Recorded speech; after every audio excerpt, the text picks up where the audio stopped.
Vinga bulijjo nja kusaba muganda wange ogende wansaawo o subscribing o liking atela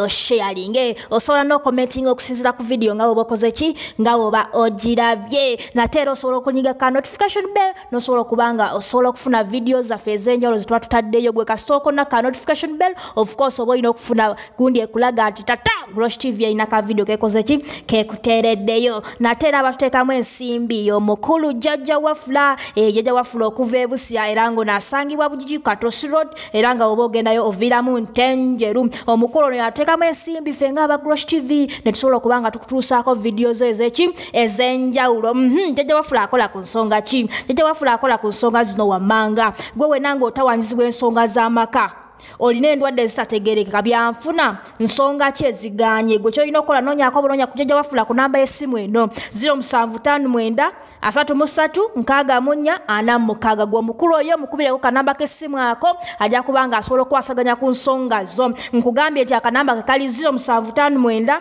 33 64 46 yo mukulu jjajja wafula nkugambye nti ono asangibwa Bujiji Katosi Road era nga oba ogendayo oviramu Ntenjeru gwe kasita otuuka Ntenjeru jjajja wafula oba okoze ki oba omutuuseeko era nyongera okujjukiza nti ekirungi ekiri ku jjajja wafula ono osasula omaze kulabako obanga omaze kuwona kyekirungi kyokka omukulu ono kyakola ki kyalina gwe wenna oba olina ekizibu kyonna nga kikusumbuwa gwe kyolina okukola munoonyeeko obuloonya kanamba k'essimu ako gwe kasita oterera bwoti ng'omulyoka okola ki omukolako ekirungi kyalina nkugambye nti osasula omaze kuwona so oyo y'omukulu ateekamu akasente ffe nga ba Grosh TV nesobola okubanga tukutuusaako video zo ez'enjawulo natera ng'oli eyo nga wandetaza okubanga olanga naffe aba Grosh TV tunoonyeeko kanamba k'essimu kaffe kano 0750 34 akanamba ka Grosh TV gwe wena nga wandetaza okuba nti olanga naffe tunoonyeeko kanamba k'essimu ako tujja kubanga tukola ki tukukwasaganya omulabi waffe omulungi owa Grosh TV si mawulire malungi ku side ya Dr. Jose Chameleon era nga we mubadde mugobera Grosh TV kuba tubadde tubasuubiza nti enteekateeka zonna tugenda kuba tukola ki tuzibatuusaako nga wena bagambye nti twabaddekaawo ku cricket over ku macanga embeera eri fine ng'era akeetalo kamaanyi ddala sawundi ab'ebyokulya nga n'abantu batandise okukola ki okubanga bakola ki nga bayingira so zibadde ziwera ssaawa nga 9 n'eddakiika ezigwamu kuba ne katandikawo okutonyerera nga kabadde mu kibuyaga muyitirivu nnyo kibuyaga muyitirivu nnyo era gwe wenna ng'obadde totugobera ku Grosh TV embeera yonna okuva ku makya byonna byonna ogwedda tubibateerayo so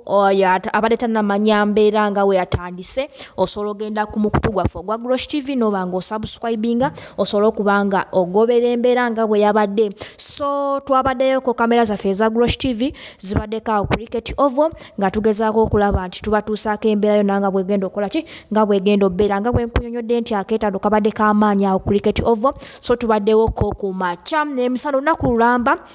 era nga ne wenjogerere essaawa zino tukyaliwo ffe nga aba Grosh TV so akakuba katonyeemu kawo kabadde nga katinitini katonyedde eddakiika nga 23 naye kabadde mu kibuyaga muyitirivu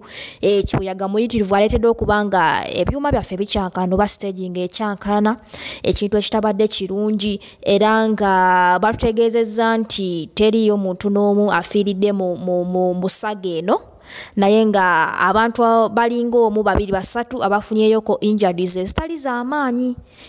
z'amaanyi ekirungi nti temuli muntu n'omu akoze ki afiiridde mu gundi eno mu ssaga eno naye nga abantu balinga 2 3 abafunyeyoko zi injuries eki entinitini so kino kireetedde Dr. Jose Chameleon okubanga avaayo n'abanga atangaaza abantu ku ki ekiriwo so omukulu Dr. Jose Chameleon avuddeyo n'ayogera n'agamba nti okusinziira ku mbeera nga bweri show ngikansolinze ngenda kuba njongerayo tiru nga 24 Feb kuba abantu ab'enjawulo badde bagoberera ebintu bino ku mukutu gwaffe ogwa Grosh TV nga bagamba bannange stage ate webeegize stage ebazimbidde ennaku 2 ku 3 webeegize kati hours ezo ziba zimala okubanga stage eyo basobola okuddamu ne bagipanga show nebanga esobola okulwaninga so bino kireetedde abantu ab'enjawulo okubanga beebuuza ddala show enaabeerayo bategenda beerayo ekirungi ekibaddewo nti Dr. Chameleon naye waatuukidde n'abanga atangaaza abantu ku incident eno n'agamba nti nti show tegenda kusobola kubanga ekola ki ng'erwaninga sheno nabanga agikansolinze. So gwe wenna ali mutugobera ku mukutu gwaffe ogwa Grosh TV saagala ate bambi ono ne kasente go baka transport konti ojja cricket over kuba nti olaba Dr. Jose Chameleon show bagikansolinze era nga bagitaddeyo nga 24. So omukulu ono avuddeyo n'atutangaza nti abantu abo bonna babadde bafunye zi tickets zaabwe basobola okubanga bazikuumira ddala. Nga bazikuumira ddala kati wano weesaasirira abantu bannaffe ng'era gwe tonafuna mawulire gano nti abantu abamu bambi bagenda kusangawo obuzibu nti abamu bagenda kuteeka mu transport waabwe bajje ate batuuke ebintu nga babikansolinze. So gwe wenna atugobera ku Grosh TV tegeeza munno omugaye nti munnaye show bakoze ki bagikansolinze. So omukulu ono avuddeyo n'atutangaza nti show yakubeerayo nga 24 era teri kigenda kuddamu kugaana sheno kola ki kubeera abantu ab'enjawulo ku social media bavuddeyo ne boogera eddogo waboda mpisa ze biki bingi ebiri ku social media era abantu ab'enjawulo bali mugezaako commenting okusinziira ku incident eno eriwo oba ku kino ekiguddeyo ku Dr. Jose Chameleon. Ngobe nakunyonyedde ku makyawo nti ffe aba Grosh TV twatuuseewo kwongera embeera nnungi kati wano bambi wensaasirira ab'ebyokulya kuba kamera zaffe zibaddewo kakusala zibadde nga 4 ng'abantu abasinga oba ab'ebyokulya nga bambi bategesedde ebyokulya byabwe nga already babitadde dda ku display abamu ebyokulya bibadde byayidde dda bayisaawo ezo kati wensaasirira bambi omuntu ataddemu ssente ze n'abanga